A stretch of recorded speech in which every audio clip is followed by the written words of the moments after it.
There's a book called The Art of Deception. I haven't read it, but I like the name of the book because all of us are being deceived. And one of the best ways to deceive people is to give them some fake information that corresponds with our own preset prejudices. And in that way, I myself can also be deceived because I'm much more likely to believe things that correspond with my own patterns of thinking. We need to be very aware of this. For example, if you have a general hostility to Muslims, then you may ignore the fact that 9/11 wasn't done by them simply because you don't like them and you feel like, well, it's the type of thing they do, right? So you've been tricked into. They don't have to persuade you, really. They don't have to give you any information that Muslims are bad people. They simply have to tell you something that you want to believe or you partially believe, and then you can then believe it yourself. Now, I'll give you an example of this that happened just now. I myself got deceived by something. I didn't use due diligence. I got stupidly deceived, and I'll show you what happened. It's not that exciting.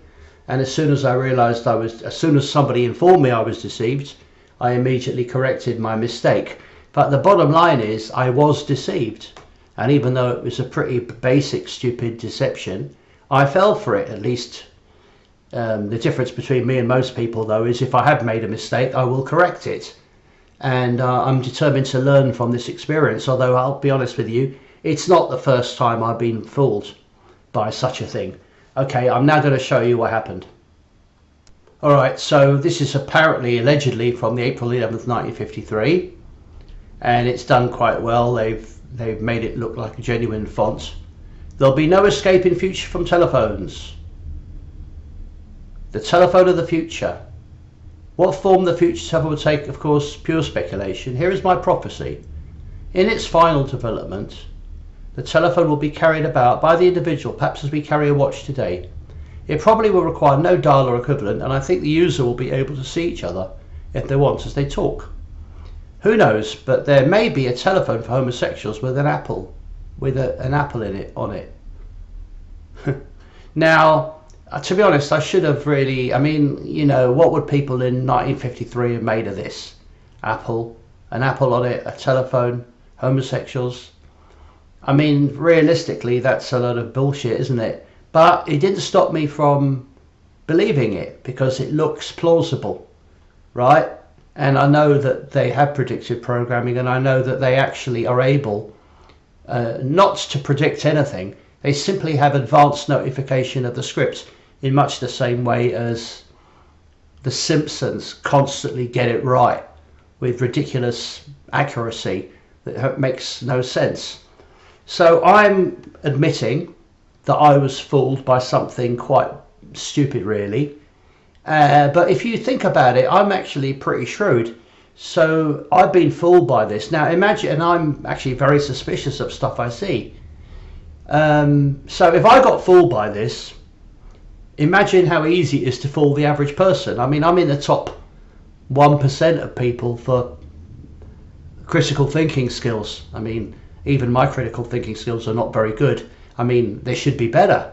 I'd like to be in the bottom 1% of critical thinkers rather than the top 1%. But unfortunately, as things happen, the average person is even more stupid than I am, which frankly is a bit of a worry. Now I'm going to show you what the original one was, apparently. So apparently this is the original one, but who knows, maybe this isn't the original one. Maybe there's another one before this, or maybe this actually is the fake one and the original one was the one before. Because that's what they can do. They can turn everything upside down. We don't know what's original and what isn't. Unless I had an actual copy of this 1953 newspaper, I wouldn't be able to tell what was actually written there, because they can do anything they like with it. They can actually pretend that there was a previously written issue or there was something. So sometimes the fake was actually the real one and the real one was actually the fake, because they rewrite history. But this to me looks a lot more realistic. It says, who knows, but what it may actually translate from one language to another.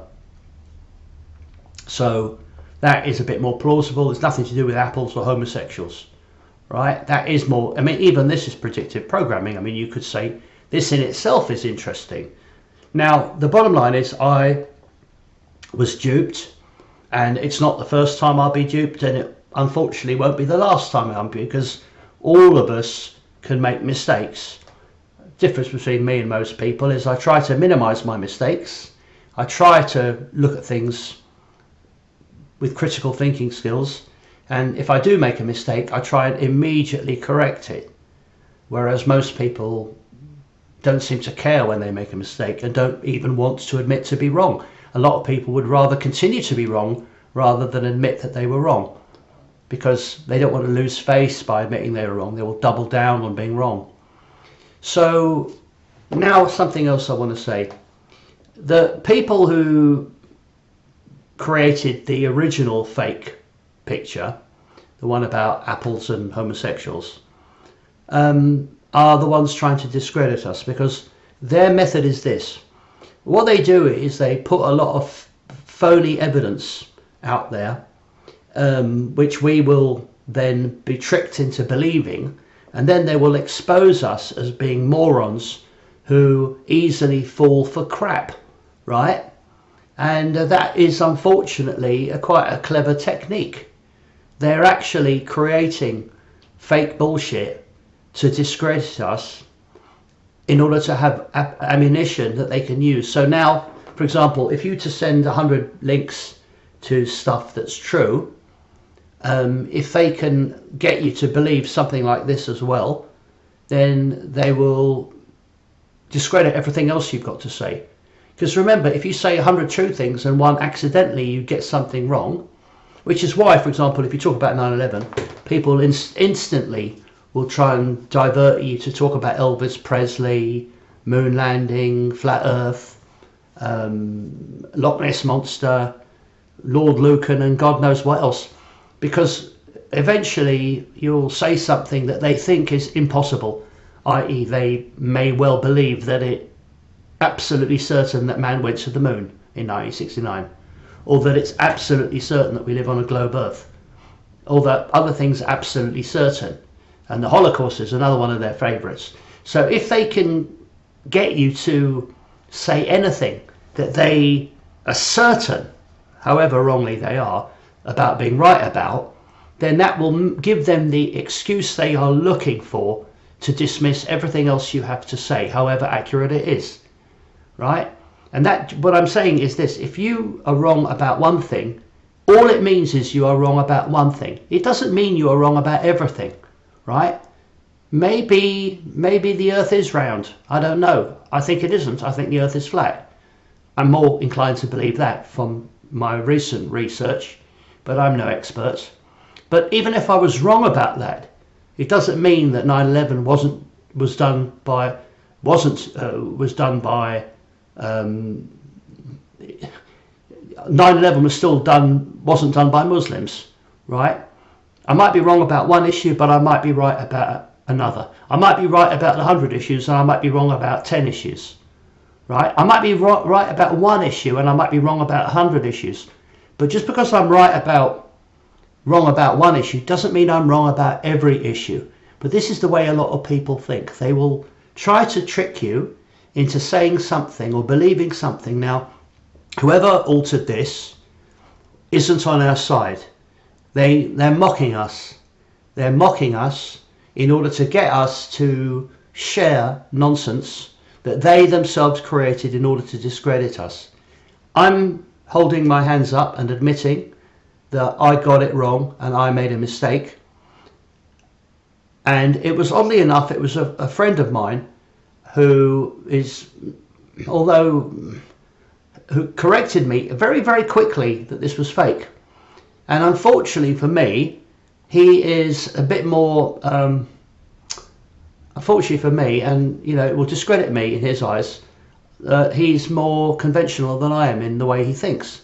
So obviously now he's got some ammunition. Now, next time we meet, he can kind of raise his eyebrows, oh, you're a conspiracy theorist or something like that. Or, you got too much time on your hands, you need to get a proper job or something. understandable, really, and in a way, it's a fair point. I was tricked, and I have been tricked before, and I'll be tricked again. But the thing we always have to be guard against is confirmation bias. Let's not immediately assume that something that looks juicy like that must be true. We can easily be fooled, and the government and their agencies are there to try and fool us, to discredit us, and detract from what we're trying to say.